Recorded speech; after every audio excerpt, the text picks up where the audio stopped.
I have wine here someplace. I wouldn't even give it to you because you'd take it home and open it and say, hell, Leo, that was 6 years old. That was bad. That was not even vinegar. No, we never. Barbara doesn't drink at all. She doesn't drink at all. Tommy doesn't drink at all. He used to. Stevie will have a couple of drinks of wine going out to dinner. I'll have one maybe.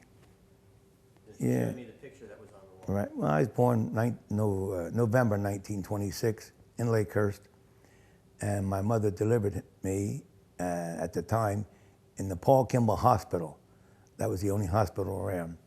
So me and my brother and my two sisters, we all lived in Lakehurst until I was 12. Then we moved to Toms River, which I consider a great move. Lakehurst, not a bad town. 2,000 people then, only 2,000 people today. The house where my father and I lived with my brothers and sisters and everybody, still there in Lakehurst. And if you go into the Catholic Church in Lakehurst, it's now a museum, the little church that I used to go to when I was 8 and 10, 12 years old. Now it's a museum, small church, and there's 7 stained glass windows. One of them at the bottom has, in memory of Mr. and Mrs. Thomas Whalen. That was my grandparents, so I always like to go up there and see that once a year. So your father had a business in town? My father had a little store in Lakehurst, like a little, be like a 7-Eleven today, only in a smaller vein. Sold gas, oil, confectioners, changed people's oils. If you needed a tire, he sold you a tire. If you needed bananas, he sold you bananas. He sold everything, from penny candy right on up to gas. You know, in those days, in the 30s, gas was probably maybe 6 gallons for $1. Did you ever work for him in the store? Now, my job after school sometimes would be to go to the pumps. He had 3 different pumps, and you'd pump the gas up because the gas was delivered to the car by gravity feed. They didn't have any pumps or any motors to push it in, so it just gravity feed from the top. So when that came down, it was empty. Daddy had to do it, or I did it. He had to go out and just pump it up, push, push, push until it filled up. Wow. That was my little job when I was 10 or 12 years old. Were you still in Lakehurst when the Hindenburg crashed? Yeah. Can you tell us a little bit? When the Hindenburg crashed, that was easy date, 5/6/7, May the 6th of 37. And my cousin and I were looking at it through binoculars in the back of his yard. It was like maybe a mile away, straight as a crow flies. And we were looking at it and looking at it.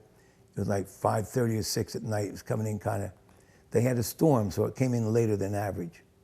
So we're watching it come in, and it was just mooring, and they threw the ropes down to the people that would help hold it down. You need to get, sometimes they had to get people from Lakehurst to hold the lines, to hold it so it wouldn't go all over. So when they threw the lines out and they were getting ready, a quick flash, within seconds, the whole thing was consumed by fire, and that was it. I think there was about 100 people on the dirigible, the Hindenburg. 66 got saved, and 33 or 34 perished. And then that was, 36? And I was about 10 or 11. Then 2 years later, we moved to Toms River. You went to the Toms River High School? We went, yes. I went to Lakehurst Grammar School. Then I went to Toms River South, or Toms River. They only had one school then. And went there 4 years, and I went to college out in Kansas. Is that where you met your wife? No, I met Barbara. Well, what it was, I was a year older than what I should be. So when I was a junior in high school, the war was still on in Japan. That wasn't over for like 3 months later. So June, July, and August, the war was on. I was in training in South Carolina. And then the atomic bomb came out. And then they sent people different places. I was sent to Puerto Rico for a year to work in an office. And I worked on IBM machines. That's back in 1945. So after a year and a half in the Army, I got discharged in October. Then I went back to finish school. So I went back as a senior, and then they gave me some credit because I worked on IBM machines. So that's when I met my wife in February of 1946. Best thing ever happened to me. Played fiddle as a kid growing up? Yeah, Barbara and I, remember when I started going with Barbara? She was like a freshman in high school. I was, a few years older. I was a senior. I was always partial to freshman girls. In fact, that's what the yearbook said. Leo, partial to freshman girls, and in parentheses, lover. I always loved that. I wasn't big enough for football or fast enough for baseball. But Barbara made matching bathing suits once out of some kind of red material with little flowers on it. And we were both going together for about a year or a year and a half. And I remember the red bathing suits. And we'd go to the Seaside Heights Beach occasionally, and then walk the boardwalk and go on a few rides. How about during the war in the Jersey towns? That I'm not familiar with. I remember during the war, the lights on cars, the top part of the lights were painted black, so it wouldn't shine up and they'd shine down. And in Seaside, they tell me they had big curtains that they would draw across out by the end of the boardwalk, so lights wouldn't shine out. Gotta be careful of those U-boats.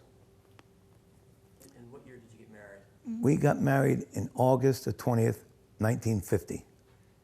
Any school teacher yet? I was just working, I had just started working over in Seaside for a guy by the name of Joe Tamber. And then I worked for 4 or 5 years for Jack Snow, one of the best bosses I ever had. Then I had a chance to get my own stand from Mayor Tunney. And they were going to tear down a whole block up on Hamilton Avenue. And I went over and visited with Mayor Tunney and explained to him that I was a school teacher, I was established, married, and I really wanted to rent a stand. So out of 6 stands in the block, I rented the smallest one because I didn't have a lot of money. So to get the money to put the down payment on, I went to the Teachers Credit Union in Asbury Park, borrowed $4,000, and that was the start of my career. Mention that Jack Snow that I would know. No, this is Jack Snow's father. Jack Snow. He's been dead a few years. He'd be like 90 now. Right. But when I was working for him, I was probably in my 20s, and he was probably in his 30s. Just a nice guy. Also, another guy by the name of Bill Siegel. Bill Siegel's daughter, Marilyn, went to school with us. So we see her at class reunions. And I always mention about what a nice guy Bill Siegel was. Treated me like a gentleman.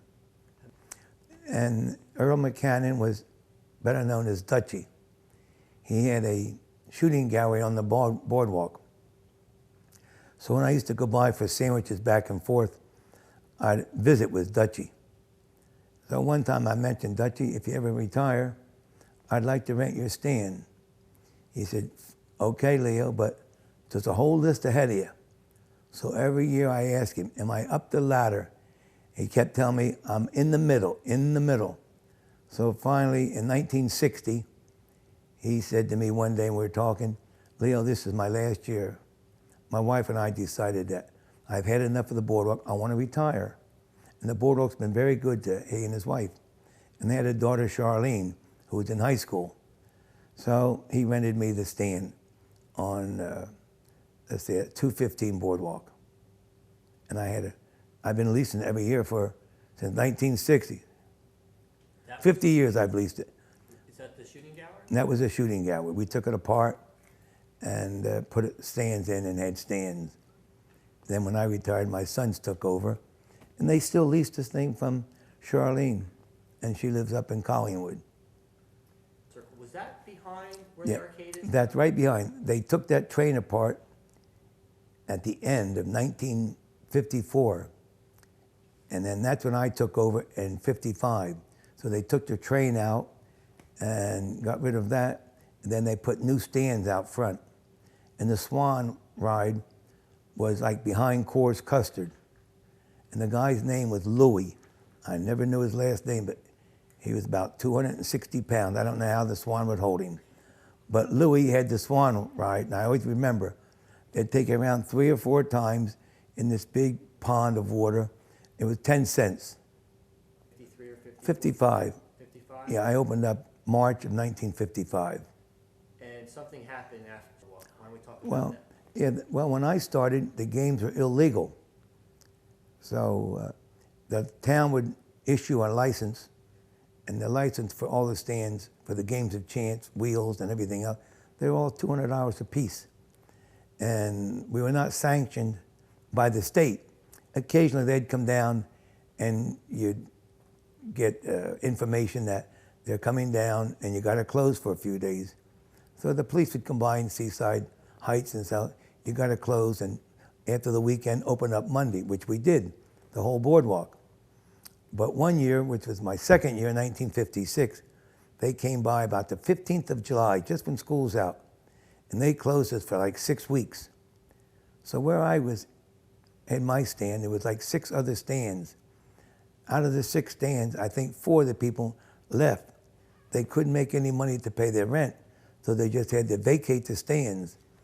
And I had borrowed money from the Teachers Credit Union before, and I borrowed a little more, so I kept it. And I went through 56. I made just enough money in 56 to pay the rent. Although then I was a school teacher at Central Regional. So I started in Central Regional as a school teacher in 53. Then I was making $3,000 a year. And then in 54 and 55, we got big raises.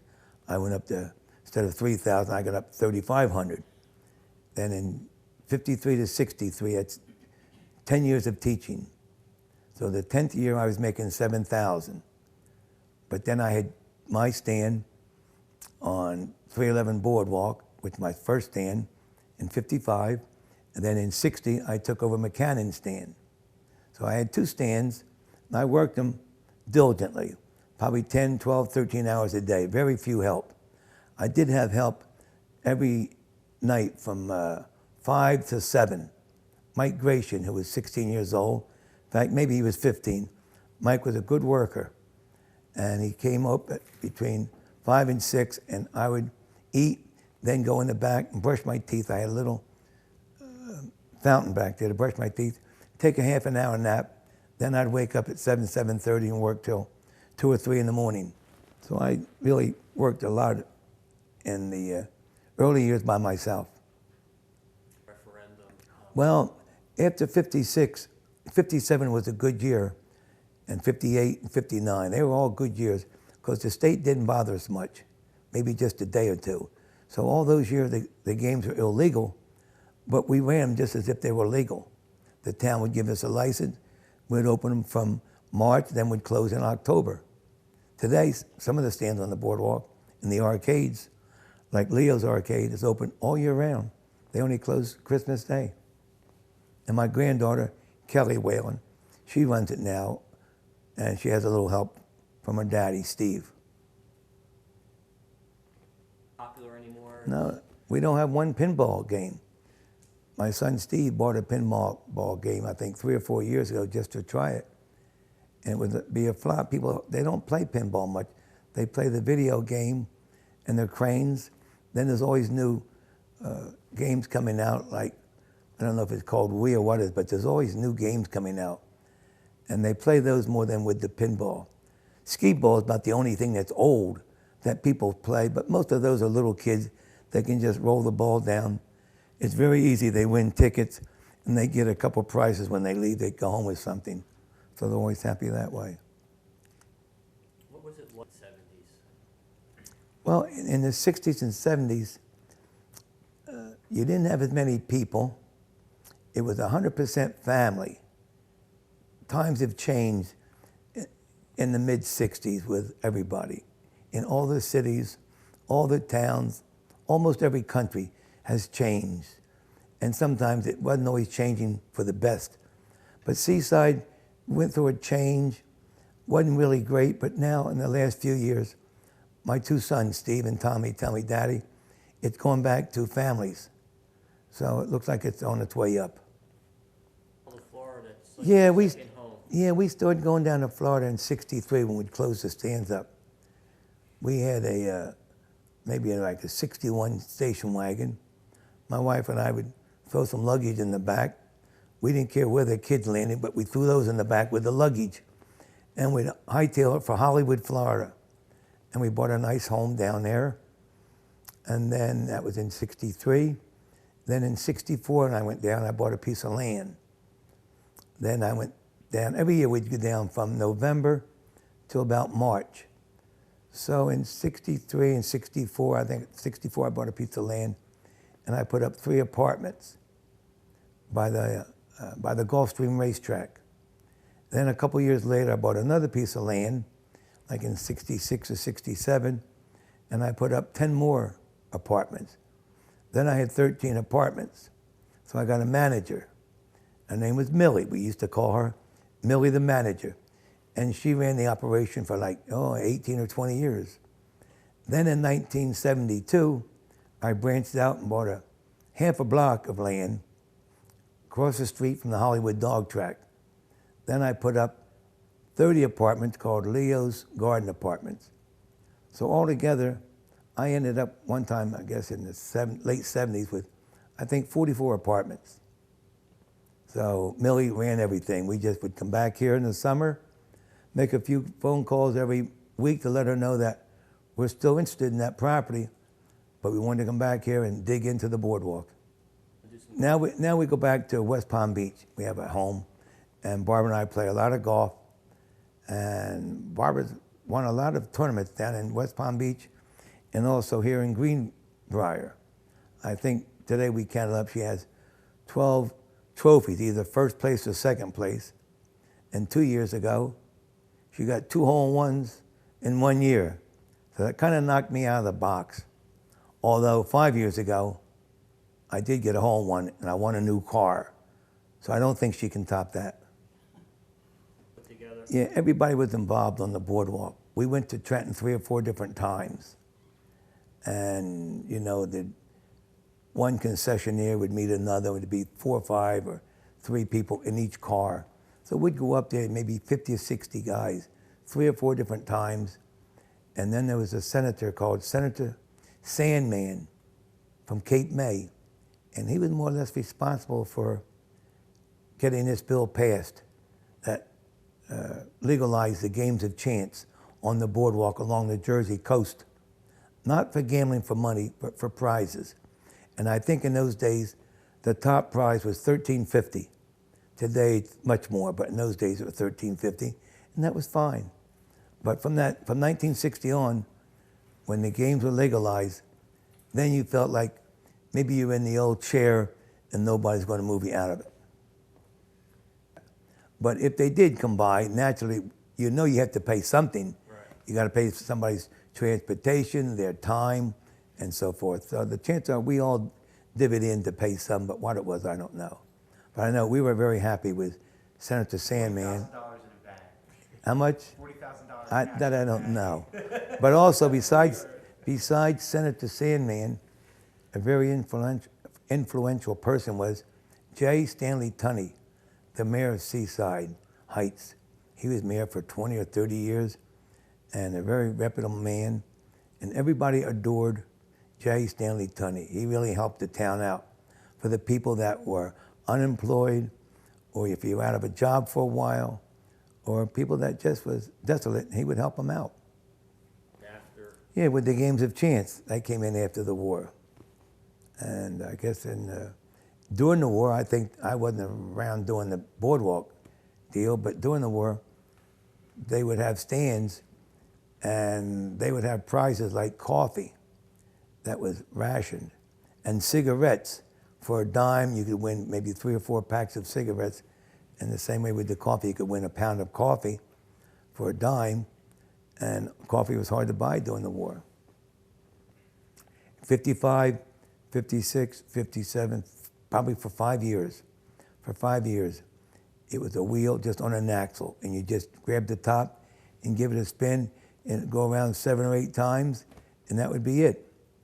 But then after the games were legalized in the 60s, a man by Fred Martell from Point Pleasant came out, and he, with a couple of his associates, they put together a wheel that could run by a button.